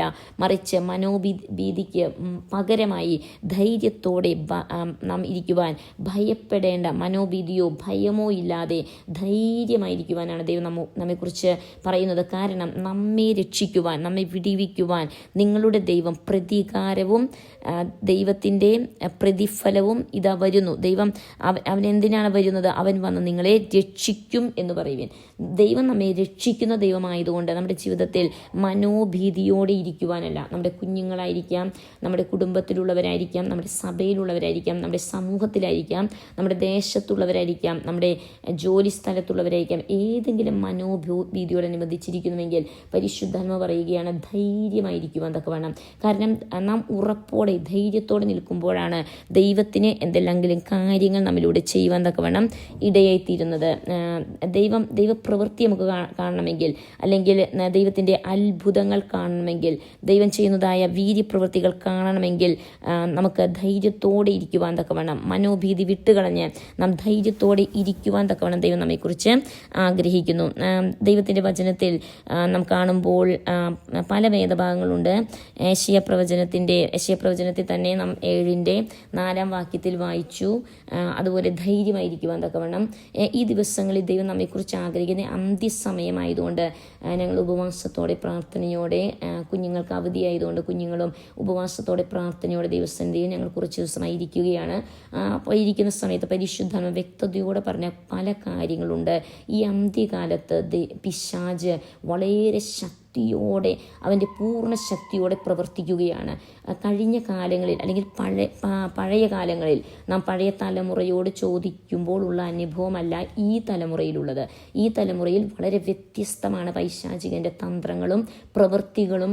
ഇവൻ പുതിയ തലമുറയോട്, അല്ലെങ്കിൽ ഇപ്പോഴുള്ള ഈ തലമുറയോട് പൊരുതിടുന്ന, അല്ലെങ്കിൽ തലമുറയോട് വളരെയധികം പൊരുതിടുന്ന ഒരു അവസ്ഥ നമുക്ക് കാണാൻ സാധിക്കും. അങ്ങനെയെങ്കിൽ നമുക്ക് നമ്മുടെ ജീവിതത്തിൽ വളരെയധികം വളരെയധികം പ്രാർത്ഥനയോടെ ഉപവാസത്തോടെ, കാരണം ദൈവമായി നാം ഉപവസിക്കുന്ന അവസ്ഥയിൽ, ദൈവമായി വസിക്കുന്ന അവസ്ഥയിൽ അനേക കാര്യങ്ങൾ ദൈവത്തിന് നമ്മിലൂടെ ചെയ്യുവാൻ ഇടയെത്തീരും.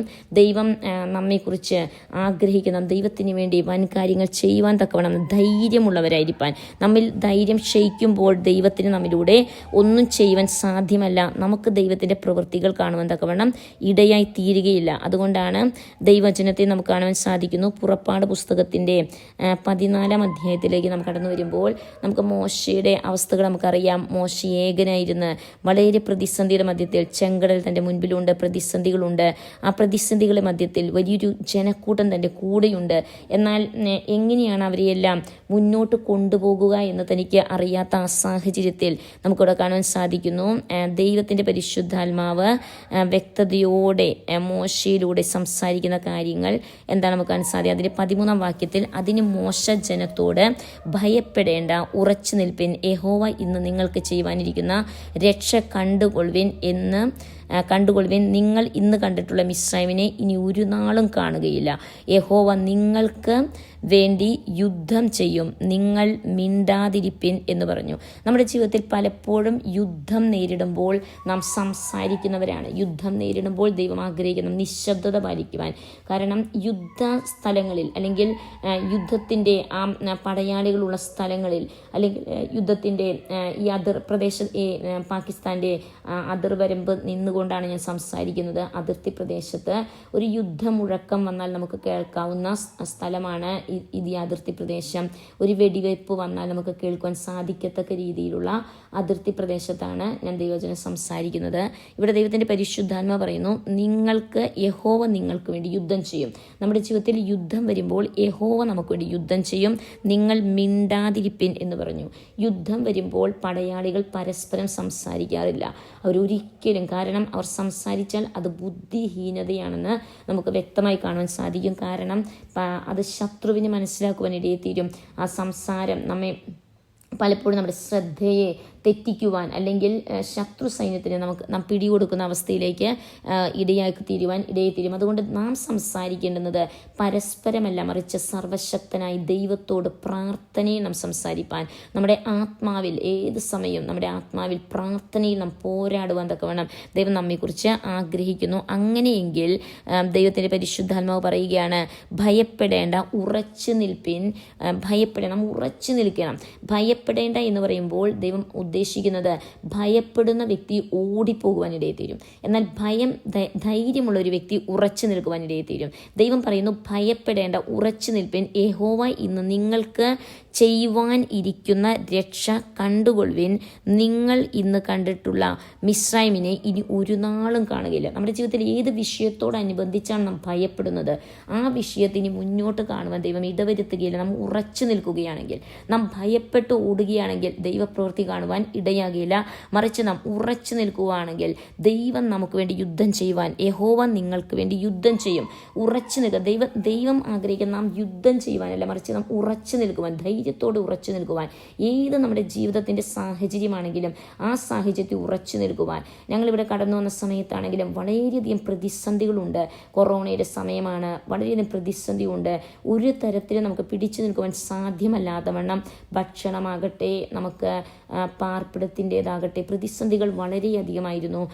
എന്നാൽ എന്താ പറയുക, നാം കടന്നുപോയി പ്രവർത്തിക്കാൻ തുടങ്ങിയതാണെങ്കിൽ വളരെയധികം പൈശാചികൻ അലറുന്നതായ അവസ്ഥയിലുള്ള ചേരി പ്രദേശങ്ങൾ, വളരെ ഭീകരമായിരിക്കുന്ന അവസ്ഥകൾ, ജനം പരസ്പരം കൊല്ലുവാനും അടിക്കുവാനും, അതുപോലെ വളരെ വഴക്കാളികളായ വളരെ ഒരു വലിയ ജനസമൂഹം, ഈ ദേശത്ത് കുപ്രസിദ്ധരായ വഴക്കാളികളുടെ കൂട്ടമായിരുന്നു ഞങ്ങളുടെ ചേരി പ്രദേശങ്ങൾ.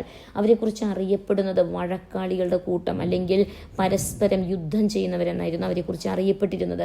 എന്നാൽ ഇന്ന് ഏറ്റവും ശാന്തരായി കുഞ്ഞാടുകളെ പോലെ ഇവരെങ്ങനെ മാറിയെന്ന് മറ്റുള്ള അന്യജാതിക്കാർ ചോദിക്കത്തക്ക രീതിയിൽ അവരുടെ ജീവിതം മാറുവാൻ, ആ ചേരികൾ ദൈവിക ആരാധന ഉയരുന്ന ചേരികളായി തീരുവാൻ തക്കവണ്ണം പരിശുദ്ധാത്മാവ് ഇടവരുത്തി.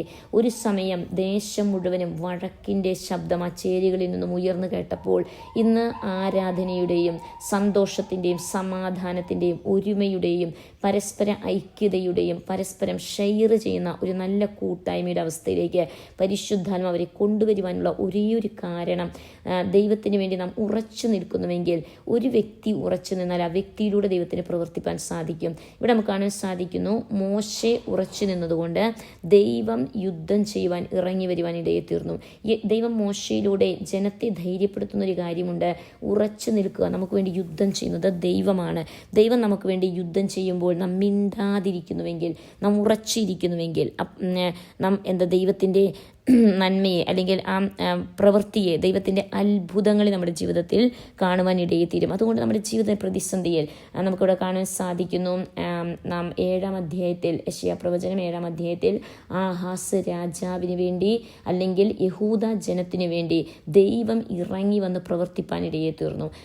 ആ സമയത്ത് നമുക്ക് കാണുവാൻ സാധിക്കുന്നു, ദൈവം മിസ്രയീമിൽ നിന്നും ആരാമിൽ നിന്നും ചൂളം വിളിച്ച് തേനീച്ച കൂട്ടത്തെ കൊണ്ടുവരുവാൻ തക്കവണ്ണം ആ ദേശത്തിലുള്ള ജനം മുഴുവനും, നമുക്കറിയാം യഹൂദ ദേശത്തുള്ള ജനം തേനും അതുപോലെ പാലും തൈരും കഴിക്കത്തക്ക രീതിയിൽ അവർക്ക് ലഭിച്ചിരുന്ന രണ്ട് വീതം ആടുകൾ മുഖാന്തരം അവർക്ക് ദൈവം പ്ലെന്റിയായി വളരെ അധികം ധാരാളമായി പാല് കൊടുക്കുവാൻ, അതുപോലെ അവർ പാല് കുടിച്ച് തൃപ്തരായി തൈരുണ്ടാക്കുവാൻ നമുക്ക് ആ വചനഭാഗത്തെയും കാണാൻ സാധിക്കുന്നു.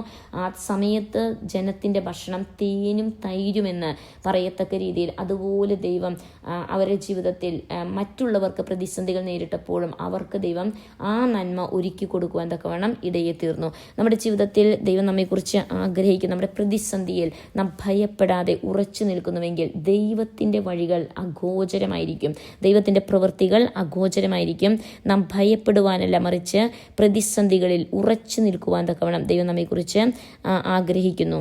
ദൈവജനത്തിലേക്ക് നാം കടന്നു വരുമ്പോൾ ദൈവത്തിൻ്റെ പരിശുദ്ധാത്മാവ് അനേക വേദഭാഗങ്ങളുണ്ട്. അതുപോലെ ആവർത്തന പുസ്തകത്തിലേക്ക് നാം കടന്നു വരുമ്പോൾ ആവർത്തന പുസ്തകം അതിൻ്റെ 20-ാം അധ്യായത്തിലേക്ക് നമുക്ക് കടന്നു വരാം. ആവർത്തന പുസ്തകം 20-ാം അധ്യായത്തിലേക്ക് നമുക്ക് കടന്നു വരാം. അതിൻ്റെ 3-ാം വാക്യം ഞാൻ വായിക്കുവാൻ ആഗ്രഹിക്കുന്നു. 20-ൻ്റെ 3-ാം വാക്യം, അതിൻ്റെ 2 മുതലുള്ള വാക്യങ്ങൾ. നിങ്ങൾ പടയേൽപ്പാൻ അടുക്കുമ്പോൾ പുരോഹിതൻ വന്ന് ജനത്തോട് സംസാരിച്ചു, ഇസ്രായേലേ കേൾക്ക, നിങ്ങൾ ഇന്നു ശത്രുക്കളോട് പടയേൽപ്പാൻ അടുക്കുന്നു.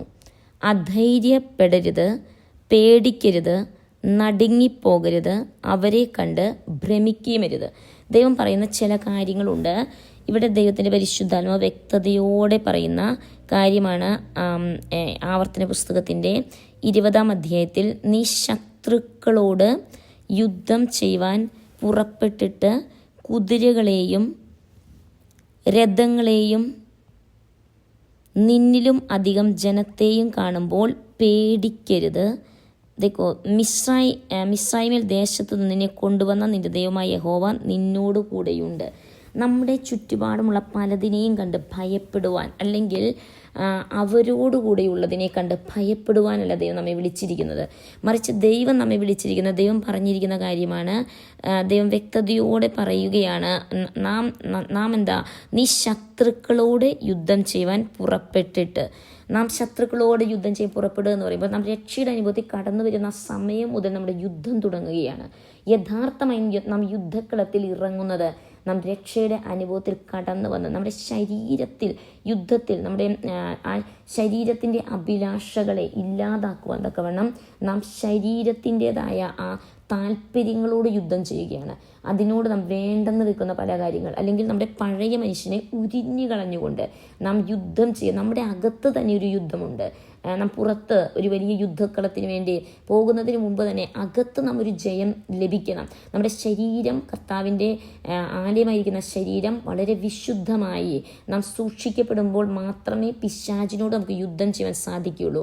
നമ്മുടെ ഏറ്റവും വലിയ അകത്തുള്ള ഏറ്റവും വലിയ യുദ്ധത്തിനുള്ള കോപ്പ് ധരിക്കുക എന്ന് പറയുന്നത്, അല്ലെങ്കിൽ യുദ്ധത്തിനുള്ള സാമഗ്രി, നാം യുദ്ധത്തിന് വേണ്ടി ധരിക്കേണ്ടുന്നതായ ആ ഏറ്റവും വലിയ ഒരു കവചം എന്ന് പറയുന്നത് നമ്മുടെ ജീവിതത്തിൽ വിശുദ്ധിയാണ്. അങ്ങനെയെങ്കിൽ നാം യഥാർത്ഥമായി യുദ്ധക്കളത്തിൽ ഇറങ്ങുന്നത് രക്ഷയുടെ അനുഭവത്തിൽ കടന്നു വന്ന ആ വ്യക്തി, രക്ഷിക്കപ്പെട്ട വ്യക്തി, അല്ലെങ്കിൽ മനം തിരിഞ്ഞ് മാനസാന്തരപ്പെട്ട് സ്നാനപ്പെട്ട് പാപത്തോട് ഇനി ചേർന്ന് നടക്കുകയില്ല, അല്ലെങ്കിൽ പാപത്തോട് വേണ്ടെന്ന് വെച്ച് പാപത്തിൽ മരിച്ച് ക്രിസ്തുവുമായി ജീവിക്കുവാൻ തീരുമാനമെടുത്ത് അങ്ങനെ സ്നാനപ്പെട്ട ആ ഒരു വ്യക്തിയാണ് നമുക്കറിയാൻ സാധിക്കുന്ന യുദ്ധത്തിന് നമ്മുടെ സ്വന്തം ശരീരത്തോട്, അല്ലെങ്കിൽ ശരീരം മുഖാന്തരം വരുന്ന പാപത്തോട് നാം എതിർത്ത് നിൽക്കുന്നുവെങ്കിൽ, അല്ലെങ്കിൽ ആ പാപത്തെ നാം പൊരുതി ജയിക്കുന്നുവെങ്കിൽ, അതിൽ ആ പാപം അല്ലെങ്കിൽ നമ്മുടെ ശരീരവുമായി, നമ്മുടെ കണ്ണുമായി, അല്ലെങ്കിൽ നമ്മുടെ പഞ്ചേന്ദ്രിയങ്ങളെ ജയിച്ചുകൊണ്ട് നാം വിശുദ്ധമായൊരു കവചം, നമ്മുടെ അകത്തൊരു വിശുദ്ധമായ കവചം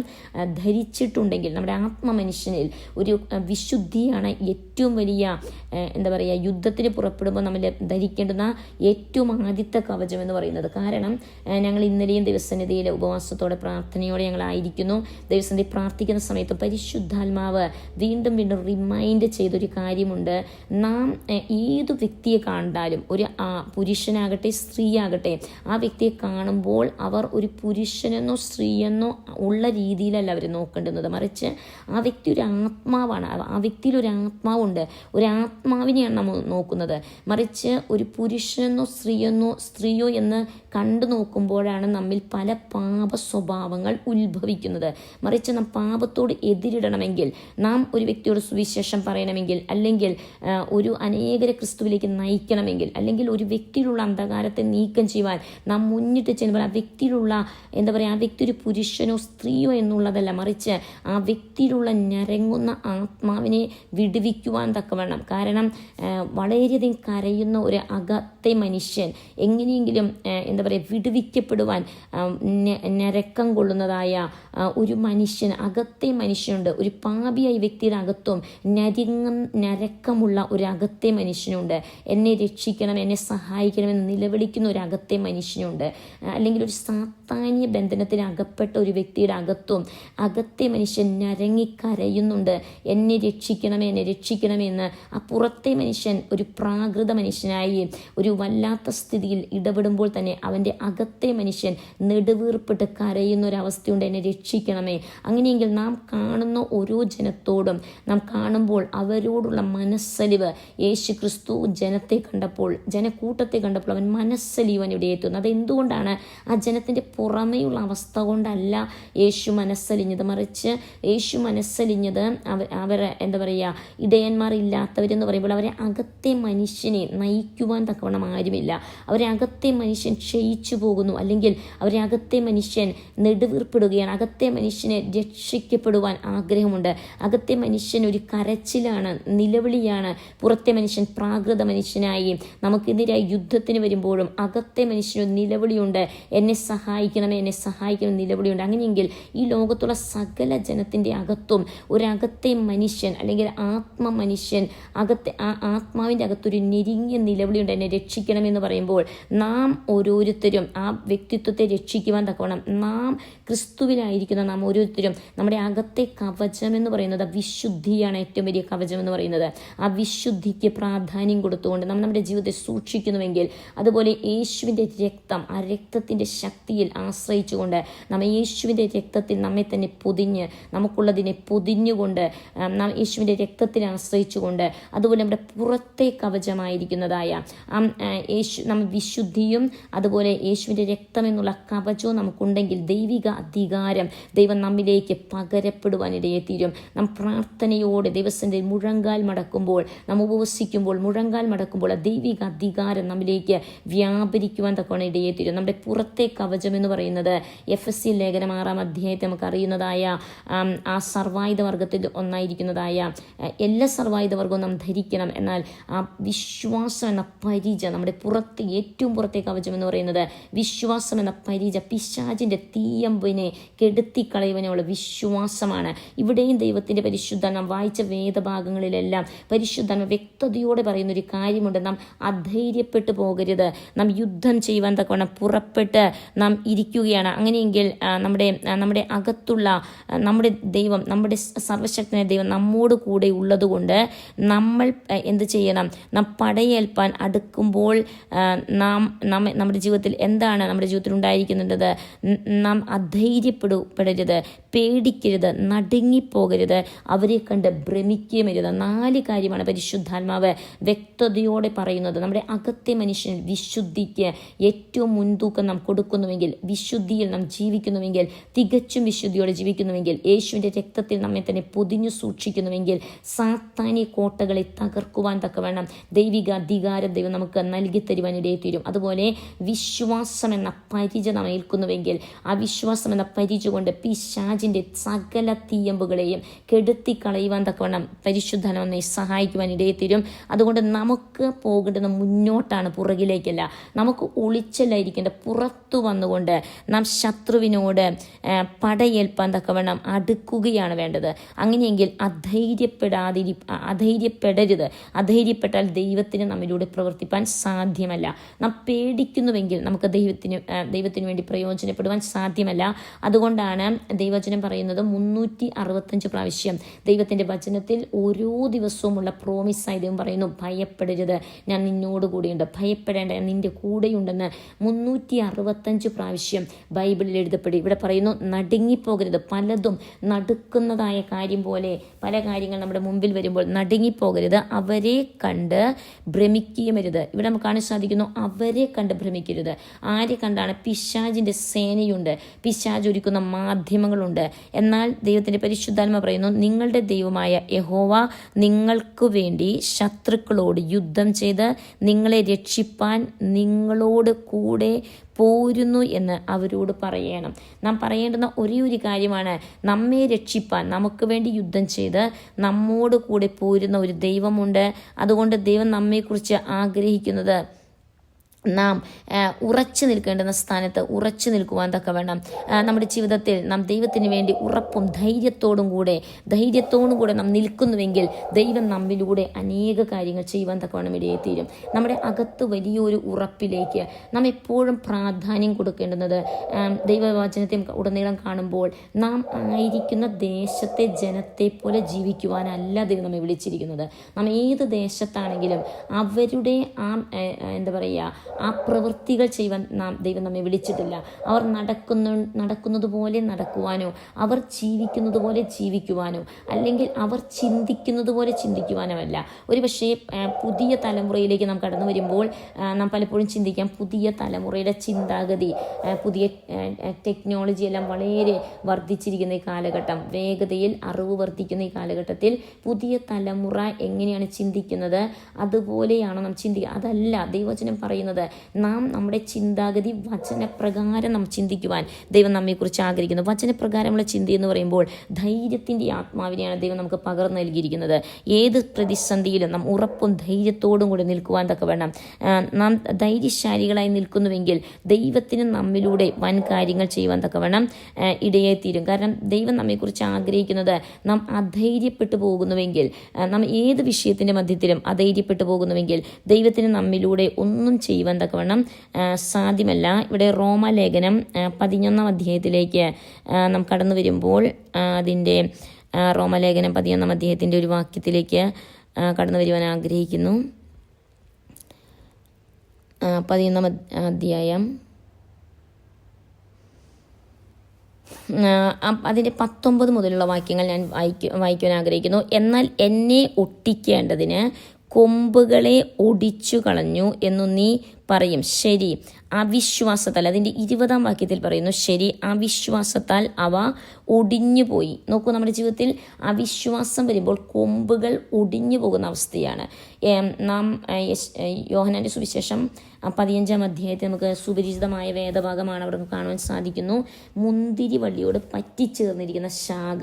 എന്നാൽ ആ ശാഖ മുന്തിരി വള്ളിയോട് പറ്റിച്ചേരണമെങ്കിൽ, യേശുവാകുന്ന മുന്തിരിവള്ളി അതിനോട് പറ്റിച്ചേരണമെങ്കിൽ വിശ്വാസത്തിൽ ഉറച്ചവരായിരുന്നാലേ നാം ആ ശാഖ മുന്തിരിവള്ളിയോട് പറ്റിച്ചേരുവാനും അധികം ഫലം കായ്പാനും ഇടയായിത്തീരുകയുള്ളൂ. എന്നാൽ ഇവിടെ പറയുന്നു, അവിശ്വാസത്താൽ അവ ഒടിഞ്ഞുപോയി. നോക്കൂ, നമ്മുടെ ജീവിതത്തിൽ അവിശ്വാസം കൊണ്ട് പലപ്പോഴും നാം സാഹചര്യത്തെ നോക്കി വിശ്വസിക്കുന്നവരാണ്. സാഹചര്യം എന്താണ്, അതിനനുസരിച്ചാണ്. ഒരു വീട്ടിൽ ഒരു കുട്ടി പഠിക്കുവാൻ മിടുക്ക് കുറഞ്ഞുവെങ്കിൽ ആ കുട്ടിയുടെ പഠിത്തത്തിൻ്റെ അവസ്ഥ കൊണ്ടാണ് നാം വിശ്വസിക്കുന്നത് ആ കുട്ടി എന്തായി തീരുമെന്ന്. പക്ഷെ ദൈവം പറയുന്നത് അതല്ല. ദൈവത്തിൻ്റെ വാഗ്ദത്വമാണ് നാം നോക്കേണ്ടത്. നമുക്കറിയാം തോമസ് എഡിസൺ, അതുപോലെ ഐൻസ്റ്റീൻ എല്ലാം വളരെ ബുദ്ധിഹീനരായ കുഞ്ഞുങ്ങളായിരുന്നു. പക്ഷേ അവരുടെ ജീവിതത്തിൽ ദൈവിക വാഗ്ദത്തങ്ങൾ ഉള്ളത്, ദൈവം നമുക്ക് വേണ്ടി ചെയ്ത വാഗ്ദത്തങ്ങളുണ്ട്. ഞാനൊരു ഉദാഹരണമായി പറഞ്ഞതാണ്. ഇതുപോലെ അനേക വാഗ്ദത്തങ്ങൾ, സുവിശേഷ വേലയോട് ശുശ്രൂഷയോട് അനുബന്ധിച്ചുള്ള അനേക വാഗ്ദത്തങ്ങൾ നാം പ്രാപിക്കുമ്പോൾ തന്നെ നാം പലപ്പോഴും സാഹചര്യത്തെ നോക്കി പലപ്പോഴും അവിശ്വസിക്കുന്നവരാണ്. എന്നാൽ ദൈവം പറയുകയാണ്, നമ്മോട് സംസാരിക്കുന്നത് സർവശക്തനായ ദൈവമാണ്. മഹാരാജാതി രാജാവായ യേശു ക്രിസ്തുവാണ് നമ്മോട് സംസാരിക്കുന്നത്. അവൻ്റെ ശബ്ദത്തിന് മാറ്റമില്ല. അങ്ങനെയെങ്കിൽ നാം അവിശ്വസിച്ചാൽ മാത്രം ആ ശാഖ നാം അവിശ്വസിക്കുന്നുവെങ്കിൽ അത് ഒടിഞ്ഞു പോകുവാൻ, നാം പ്രാപിക്കേണ്ടുന്ന വാഗ്ദത്വം ഒടിഞ്ഞ് നശിച്ചു പോകുവാൻ ഇടയെ തീരും. അതുകൊണ്ട് നാം പ്രാപിക്കേണ്ടുന്നത് പ്രാപിക്കുവാൻ തക്കവണ്ണം, നാം വിശ്വസിക്കുവാൻ തക്കവണ്ണം ദൈവം നമ്മെക്കുറിച്ച് ആഗ്രഹിക്കുന്നു. വിശ്വാസത്താൽ നീ നിൽക്കുന്നു. നോക്കൂ, നമുക്ക് ദൈവവചനത്തിൽ കാണാൻ സാധിക്കും, നാം നിൽക്കുന്നത് വിശ്വാസത്താലാണ്. നാം പ്രതിസന്ധികളുടെ മധ്യത്തിൽ, യുദ്ധക്കളത്തിൽ, പോർക്കളത്തിൽ നാം നിൽക്കണമെങ്കിൽ അത് വിശ്വാസത്താലാണ് നാം നിൽക്കുന്നത്. അവിശ്വസിച്ചാൽ നമുക്ക് നിൽക്കുവാൻ സാധ്യമല്ല. ഇതുകൊണ്ട് ദൈവവചനം പറയുന്നു, ഞെളിയാതെ ഭയപ്പെടുക. സ്വാഭാവിക കൊമ്പ് ദൈവം ആദരിക്കാതെ പോയെങ്കിൽ നിന്നെയും ആദരിക്കാതെ വന്നേക്കാം. നോക്കൂ, ഇസ്രായേൽ ജനത്തെ അവരുടെ അവിശ്വാസം കൊണ്ട് ദൈവം തള്ളിക്കളയുവാൻ ഇടയെത്തുന്നു. അങ്ങനെയെങ്കിൽ സ്വന്തം ജനമായ ഇസ്രായേൽ ജനത്തെ അവരുടെ അവിശ്വാസം കൊണ്ട്, അല്ലെങ്കിൽ അവരുടെ കഠിനപ്പെട്ട ഹൃദയം കൊണ്ട് ദൈവം തള്ളിക്കളഞ്ഞു. പക്ഷേ അജാതികളായ നമ്മെ സ്വീകരിക്കുവാൻ തക്കവണ്ണം ദൈവത്തിന് കൃപ തോന്നി. അങ്ങനെയെങ്കിൽ നാം അവിശ്വസിച്ചാൽ നമ്മെ കളയപ്പെടുന്ന ഒരവസ്ഥയിലേക്ക് പോകുവാനിടയിൽ തീരും. കാരണം നമുക്ക് വേണ്ടി നാം അല്ല യുദ്ധം ചെയ്യുന്നത്, നമുക്ക് വേണ്ടി പ്രവർത്തിക്കുന്നത് നാം അല്ല. നമുക്ക് വേണ്ടി സകലതും ചെയ്തു തരുന്നത് സർവശക്തന ദൈവമാണ്. ഞാനിവിടെ ചേരി പ്രദേശത്തെ കാര്യങ്ങൾ പറഞ്ഞപ്പോൾ തന്നെ ഞാൻ പറയുവാൻ ആഗ്രഹിക്കുന്നു, നമുക്ക് വേണ്ടി ഓരോ ദിവസവും പ്രവർത്തിക്കുന്ന ദൈവമാണ്. ഇതിൻ്റെ 22-ാം വാക്യത്തിൽ പറയുന്നു, ആകയാൽ ദൈവത്തിൻ്റെ ദയയും ഗണ്ഡിതവും കാണുക. വീണവരിൽ ദൈവത്തിൻ്റെ ഗണ്ഡിതവും നിന്നിലോ നീ ദയയിൽ നിലനിന്നാൽ ദയയും തന്നെ, അല്ലെങ്കിൽ നീയും ഛേദിക്കപ്പെടും. നോക്കൂ, നമ്മോട് ദൈവം ചെയ്ത ദയയാണ് ചേരി പ്രദേശത്ത് കടന്നുപോയി ദയ കാണിക്കുവാൻ തക്കവണ്ണം ദൈവം ഇടയാക്കി തീർത്തത്. ഒരു ചേരിയിൽ തുടങ്ങിയ പ്രവർത്തനം മറ്റ് പല ചേരികളിലേക്ക് വ്യാപരിക്കുവാൻ തക്കവണ്ണം ഇടയെ തീർന്നത് ദൈവം ചെയ്ത ദയയാണ്. കാരണം ഒരു ദൈവം സ്വാഭാവിക കൊമ്പുകളായിരുന്ന, അല്ലെങ്കിൽ സ്വന്തം ജനമായിരുന്ന ഇസ്രായേലിനെ തള്ളിക്കളഞ്ഞ് നാം അന്യജാതിക്കാരായി നമ്മെ ദൈവം വീണ്ടെടുക്കുവാൻ തക്കവണ്ണം ഇടയെ തീർന്നു. നമ്മെ വീണ്ടെടുത്ത ദൈവത്തിൻ്റെ വലിയ കൃപയെന്ന് പറയുന്നത് ആ ദയ, നാം ആ ദയ അനുഭവിച്ച് സ്വാർത്ഥതയിൽ ജീവിക്കുവാനല്ല ദൈവം നമ്മെക്കുറിച്ച് ആഗ്രഹിക്കുന്നത്. അല്ല എങ്കിൽ നാം ഭയപ്പെട്ടുകൊണ്ട് ഞാൻ എങ്ങനെ കടന്നു പോകുമെന്ന് ചിന്തിച്ച് നാം ഭയപ്പെട്ട് ജീവിക്കുവാനല്ല ദൈവം നമ്മെക്കുറിച്ച് ആഗ്രഹിക്കുന്നത്. മറിച്ച് നാം ഭയം കൂടാതെ ധൈര്യത്തോടെ നാം കടന്നു പോകുവാൻ, ധൈര്യത്തോടെ ഒരു സ്റ്റെപ്പ് മുന്നോട്ട് വയ്ക്കുവാൻ തക്കവണ്ണം നാം ധൈര്യത്തോടെ മുന്നോട്ട് സ്റ്റെപ്പ് വയ്ക്കുന്നുവെങ്കിൽ ദൈവത്തിന് നമ്മിലൂടെ വൻ കാര്യങ്ങൾ ചെയ്യുവാൻ തക്കവണ്ണം ഇടയായി തീരും. കാരണം ദൈവം ആഗ്രഹിക്കുന്നത് ധൈര്യമുള്ള ഒരു വ്യക്തിയെ ദൈവത്തിന് ഉപയോഗിക്കുവാൻ സാധിക്കും. ഏത് സമൂഹത്തിലും അല്ലെങ്കിൽ ഏത് സാഹചര്യത്തിലും ദൈവത്തിന് ധൈര്യമുള്ളവരെയാണ് ഉപയോഗിക്കുവാൻ തക്കവണ്ണം ഇടയായിത്തീരുന്നത്. 1 ശമൂവേൽ 17-ാം അധ്യായത്തിലേക്ക് നാം കടന്നു വരുമ്പോൾ 1 ശമൂവേൽ 17-ാം അധ്യായത്തിൻ്റെ അവസാന ഭാഗങ്ങളിലേക്ക് നാം കടന്നു വരുമ്പോൾ നമുക്ക് വ്യക്തതയോടെ കാണുവാൻ സാധിക്കുന്നു. ഇശ്ശായിയുടെ മകനായ ദാവീദിനെ കുറിച്ച് നമുക്ക് കാണാൻ സാധിക്കുന്നു. അതിൻ്റെ 17-ാം വാക്യത്തിൽ ഇശ്ശായി തൻ്റെ മകനായ ദാവീദിനോട് പറഞ്ഞത്, ഈ ഒരു പറ മലരും അപ്പം 10 എടുത്ത് പാളയത്തിൽ നിന്റെ സഹോദരന്മാരെ അടുക്കൽ വേഗം കൊണ്ടു ചെന്ന് കൊടുക്ക.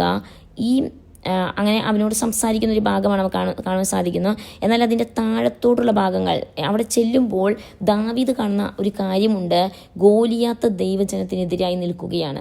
നമുക്ക് കാണാൻ സാധിക്കുന്നു, ദാവീദ് ഒരു ബാലനായ ഒരു വ്യക്തിയാണ്. എന്നാൽ ബാലനായ വ്യക്തി അവൻ കാണുകയാണ് ഗോലിയാത്ത് ഇവനെ എതിരിടുകയാണ്. ആ ഭാഗങ്ങളിൽ നമുക്ക് സുപരിചിതമായ ഭാഗമാണ്. അതുകൊണ്ട് അതിൻ്റെ 32-ാം വാക്യം ഞാൻ വായിക്കാൻ ആഗ്രഹിക്കുന്നു. ദാവീദ് ശൗലിനോട്, ഇവൻ്റെ നിമിത്തം ആരും അധൈര്യപ്പെടേണ്ട. വെറും ഒരു ആട്ടിട ചെറുക്കനായ ഒരു ബാലനായ ദാവീദ് ഇസ്രായേലിൻ്റെ രാജാവും അതുപോലെ ഇസ്രായേലിൻ്റെ വലിയൊരു പടക്കൂട്ടത്തെ നോക്കിക്കൊണ്ടാണ് പറയുന്നത്.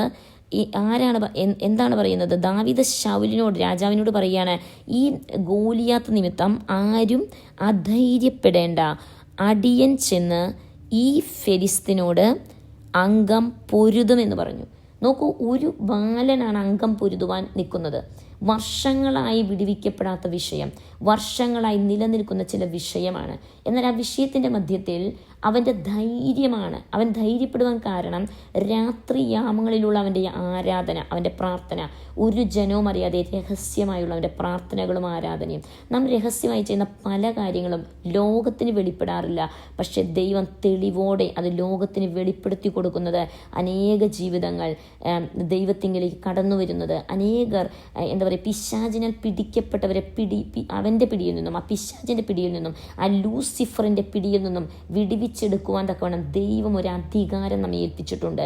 അധികാരം നാം പ്രാപിക്കുവാൻ തക്കവണ്ണം തികഞ്ഞ വിശുദ്ധിയിൽ നാം ജീവിക്കുന്നുവെങ്കിൽ, കാരണം പിശാചിനോട് എതിരിടണമെങ്കിൽ തികഞ്ഞ വിശുദ്ധിയിൽ നാം ജീവിക്കുന്നുവെങ്കിൽ മാത്രം അനേക ജീവിതങ്ങളെ ക്രിസ്തുവിന് വേണ്ടി നേടുവാൻ നമുക്കിടയെ തീരും. കാരണം ഈ അന്ത്യസമയത്ത് ദൈവം ആഗ്രഹിക്കുന്നത് നാം അനേകരെ വിടുവിച്ചു കൊണ്ടുവരുവാനാണ്. കാരണം ഒരു ദാവീദ് ഒരു ചെറിയ ബാലനായിരുന്നു. എന്നാൽ ശൗൽ ദാവീദിനോട്, देखो ഈ ഫെലിസ്തീനെ ചെന്ന് അംഗം പൊരുതുവാൻ നിനക്ക് പ്രാപ്തിയില്ല, നീ ബാലനത്രേ, അവനോ ബാല്യം മുതൽ യോദ്ധാവാകുന്നു എന്ന് പറഞ്ഞു. എന്നാൽ നോക്ക്, നീ ബാലനാണെന്ന് പറഞ്ഞപ്പോൾ ദാവീദ് പറയുന്ന കാര്യമുണ്ട്, ചെറുപ്പം മുതൽ, അവൻ ബാല്യം മുതൽ യോദ്ധാവ് എന്ന് പറയുവാൻ ഇടയിൽ തീർന്നു. അങ്ങനെയെങ്കിൽ ബാല്യം മുതൽ അവൻ്റെ ജീവിതത്തിൽ അവൻ കീപ്പപ്പ് ചെയ്ത അല്ലെങ്കിൽ സൂക്ഷിച്ചു വന്ന ഒരു കാര്യമുണ്ട്.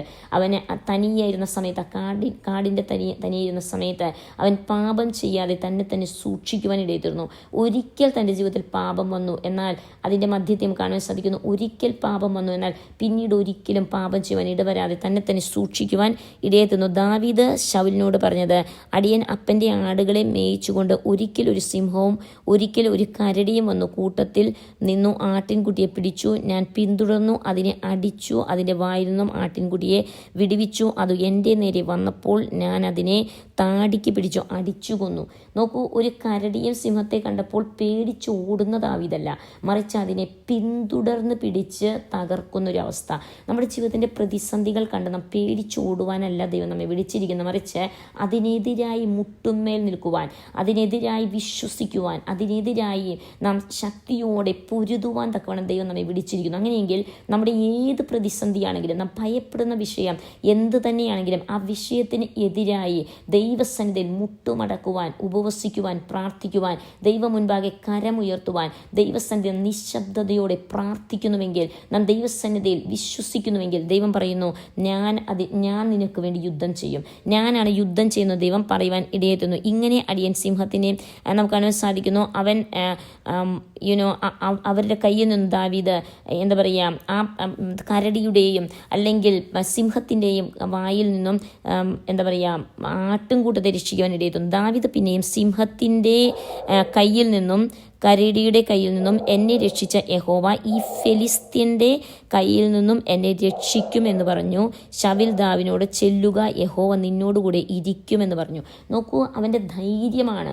അവൻ ഓടിപ്പോയില്ല, സിംഹത്തെയും കരടിയും കണ്ട് ഓടിപ്പോയില്ല, മറിച്ച് അതിനെ പിന്തുടർന്ന് കൊന്നുകളഞ്ഞു. തനിക്ക് വേണ്ടി തൻ്റെ ആട്ടിൻകൂട്ടത്തെ രക്ഷിക്കുവാൻ ഇടയിൽ തീർന്നു. അവൻ പറയുന്നൊരു വാക്കുണ്ട്, ആ ദൈവം, എന്നെ രക്ഷിച്ച ദൈവം, സിംഹത്തിൻ്റെ കരടിയുടെ കയ്യിൽ നിന്ന് രക്ഷിച്ച ദൈവം ഈ ഫെലിസ്ത്യൻ്റെ കയ്യിൽ നിന്ന് എന്നെ രക്ഷിക്കുമെന്ന് പറയാൻ ധൈര്യമാണ്. നമ്മുടെ ഓരോ സ്റ്റെപ്പും ധൈര്യത്തോടെ, ദൈവം ഒരു ശബ്ദം പറയുന്നുവെങ്കിൽ നാം ധൈര്യത്തോടെ ഓരോ സ്റ്റെപ്പ് മുന്നോട്ട് വെക്കുന്നുവെങ്കിൽ ഒരു വലിയ ദൈവപ്രവൃത്തി നമുക്ക് കാണുവാൻ തക്കവണ്ണം ഇടയെത്തീരും. ദൈവം നമ്മെ ഏൽപ്പിച്ചിരിക്കുന്നത് നാം ചെയ്യണം. ഇവിടെ നമുക്ക് കാണാൻ സാധിക്കുന്നു, ശൗലവൻ്റെ പടയങ്കി ദാവീദിനെ ധരിപ്പിച്ചു, അവൻ്റെ തലയിൽ താമ്ര ശിരസ്ത്രവും വെച്ചു, തൻ്റെ കവചവും അവനെ ഇടുവിച്ചു. പക്ഷേ നമുക്ക് കാണുവാൻ സാധിക്കുന്നു, പടയങ്കിമേൽ അവൻ്റെ വാളും കെട്ടി ദാവീദ് നിൽപ്പാൻ നോക്കി, എന്നാൽ അവന് ശീലമില്ലായകൊണ്ട് ദാവീദ് ശൗലിനോട്, ഞാൻ ശീലിച്ചിട്ടില്ല, ഇവ ധരിച്ചുകൊണ്ട് നടപ്പാൻ എനിക്ക് കഴിയുകയില്ല എന്ന് പറഞ്ഞു. അവയെ ഊരിവെച്ചു. നമ്മുടെ ജീവിതത്തിൽ മാറ്റിവെക്കേണ്ടതിനെ മാറ്റിവെക്കുവാൻ തക്കവണ്ണം. കാരണം ശൗൽ അവനോട് പറയുകയാണ്, നീ ഇതെല്ലാം ധരിച്ച് പടക്കൂട്ടത്തിലേക്ക് ചെല്ലുവാൻ പോകുമ്പോൾ നമുക്കറിയാം നാം എന്താണ് ധരിക്കുന്നത്, എന്താണ് എടുക്കേണ്ടുന്നത്. നമുക്ക് കാണാൻ സാധിക്കുന്നു, ദാവീദ് എടുത്തത് തൻ്റെ വടിയും തോട്ടിൽ നിന്നും മിനുസമുള്ള 5 കല്ലും തിരഞ്ഞെടുത്ത് ഇടയസഞ്ചിയായ പൊക്കണത്തിൽ ഇട്ട് കയ്യിൽ കവണിയുമായി ഫെലിസ്തീൻ്റെ അടുത്ത് ചെല്ലുവാനിടയിൽ തീർന്നു. നമുക്ക് ആ കഥയെല്ലാം വളരെ സുപരിചിതമാണ്. അവൻ അടുത്ത് ചെന്നു, അവൻ മുന്നേ നടന്നു. നമുക്ക് കാണാൻ സാധിക്കുന്നു, അവൻ മുമ്പേ നടന്നു. ഈ ഫെലിസ്തീൻ്റെ കൂടെ അവൻ്റെ മുമ്പേ പരിചയം നടക്കുന്ന ഒരുത്തനുമുണ്ട്. ഈ ഫെലിസ്തീനായ ഗോലിയാത്തിൻ്റെ പരിചയം നടക്കുന്ന ഒരുത്തനുമുണ്ട്. പക്ഷേ ദാവീദിൻ്റെ കൂടെയുള്ളത് ദാവീദ് എന്ന ബാലനാണ്, അവൻ തനിയാണ്. എന്നാൽ അവനോടുകൂടിയുള്ളത് സർവശക്തനായ ദൈവമാണ്. ഒരു കണ്ണിനും കാണാത്ത അദൃശ്യമായ കണ്ണുകൾക്ക് മാത്രം ദർശിക്കുവാൻ സാധിക്കുന്ന സർവശക്തനായ ദൈവമാണ് ഗോലിയാത്തിനേക്കാളും വലിയവനായി, അല്ലെങ്കിൽ സകലത്തെയും സൃഷ്ടിച്ച ചരാചരത്തെയും സൃഷ്ടിച്ച ആ സർവശക്തനായ ദൈവമാണ് ദാവീദിൻ്റെ കൂടെ നടക്കുന്നതെന്ന് ഗോലിയാത്തിൻ്റെ എന്താ പറയുക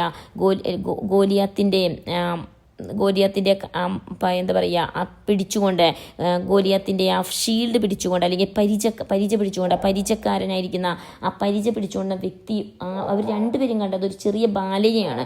പക്ഷേ ദാവീദിനറിയാം എൻ്റെ കൂടെ നടക്കുന്നത് സർവശക്തനായ ദൈവമാണ്. നമ്മുടെ കൂടെ ആരാണ് നടക്കുന്നത്? നാം 7-ാം അധ്യായത്തിൽ, യെശയ്യാപ്രവചനം 7-ാം അധ്യായത്തിൽ തുടക്കത്തിൽ വായിച്ചപ്പോൾ അവിടെ നമുക്ക് കാണാൻ സാധിക്കുന്നു, ഇമ്മാനുവൽ, ദൈവം നമ്മോട് കൂടെയുണ്ട്. അങ്ങനെയെങ്കിൽ ദൈവം നമ്മോട് കൂടെയുണ്ടെങ്കിൽ നാം ഏകരല്ല, നാം തനിയുള്ളവരല്ല. നമ്മുടെ ജീവിതത്തിൽ നമ്മെ സഹായിക്കുവാൻ ഏത് പ്രതിസന്ധിയിലും ദൈവം നമ്മോട് കൂടെ ഉള്ളതുകൊണ്ട് നമ്മുടെ അവസ്ഥകളെ മാറ്റുവാൻ ദൈവത്തിന് കഴിയും. അതുകൊണ്ട് നമ്മുടെ ജീവിതത്തെ കർത്താവിന് വേണ്ടി നമുക്ക് സമർപ്പിക്കാം. കാരണം ദൈവം നമ്മെ വിളിച്ചിരിക്കുന്ന വിളിയും തന്നെ വളരെ വലുതാണ്. കാരണം ഈ തലമുറയിൽ കർത്താവ് ആഗ്രഹിക്കുന്നത് നാം തനിയെ ഒരു വ്യക്തി, ഞാൻ വടക്കേന്ത്യയിൽ കടന്നു വന്നത് ഒരു തനിയെയായിരുന്നു. ഒരു ബൈബിളുമായി ഞാൻ കടന്നു വന്നു.